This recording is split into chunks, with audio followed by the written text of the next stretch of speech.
Muvea wa kutetea haki cia mwenendi KNCHR ni wakulia minisa muvea ni wosesei wanthini inspector munene wa polisi muvea wa Isalu na ula wa kunengania mauvo mausesei kana intelligence service yungamie siko cia enendi kutekwa nyala kwikiwa mbini vate kitumi kutiswa na kuvinyia haki cia alame utetea enendi na ingi kwikithia kana vai mboleli inalikila na kwanangamia tianio ya mugo ya enendi.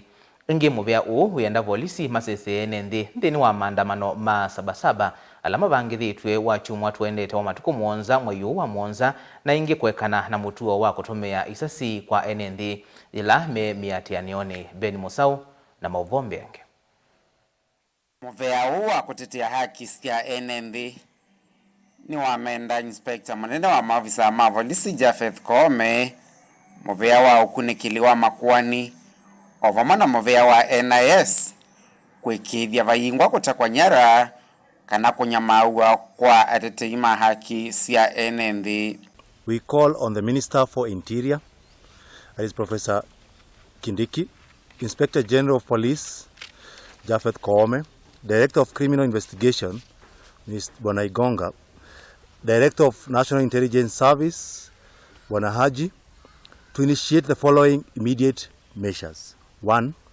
Cease all abductions, enforced and involuntary disappearances. 2. Cease surveillance, threat and intimidation of human rights defenders and civil society actors. 3. Provide adequate security measures to counter the infiltration of criminal elements and facilitate the exercise of the right to peaceful protest by all citizens who may wish to participate in the commemoration of Sabasaba demonstrations on Sunday, 7th July 2024. It is unacceptable that 34 years later we continue to witness the tactics used by President Moi's regime through its security agents to suppress dissent. Oingi muvea uyu ni wenda enendi alama nekiwe mbini nthini wa miatianio kwikithia ni malekwa. Withdraw all lethal crowd control weapons, stop use of live ammunition, and prioritize non-violent measures to ensure public order and safety during protests. 5. Facilitate unconditional release of all individuals arbitrarily arrested and detained for participating in the protest. 6. Facilitate the presentation of all individuals arrested and detained for unlawful activities to face charges before a court of law within 24 hours as is legally required by our constitution. The brutal force deployed by security forces has so far resulted in 41 deaths, 361 injuries, and 674 arbitrarily arrested persons. Okavindani kauni maumio kulio kwe muvea wa kuthuima uthukumi wa maafisa ma polisi wa IPOA wamana wabisi wa DPP kati ya ukunikili kukonia maafisa ma polisi alama na atumiye vinya mwinge kavindani kamandamano. Independent Policing Oversight Authority and the Director of Public Prosecutions to take the following immediate action.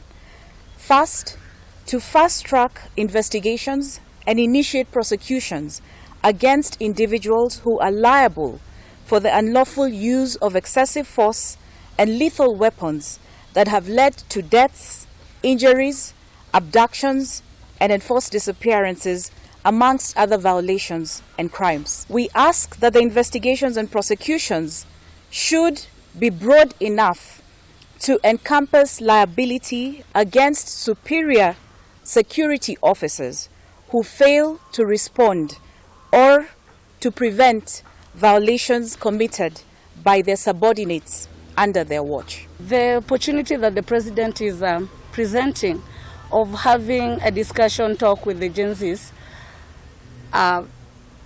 the reason as to why the Gen Zs are against it is because already some very vocal activists are already banned from engaging with the government on X. Vilingi wa Mauvomu Tongoi TV, Nyenita wa Ben Musau.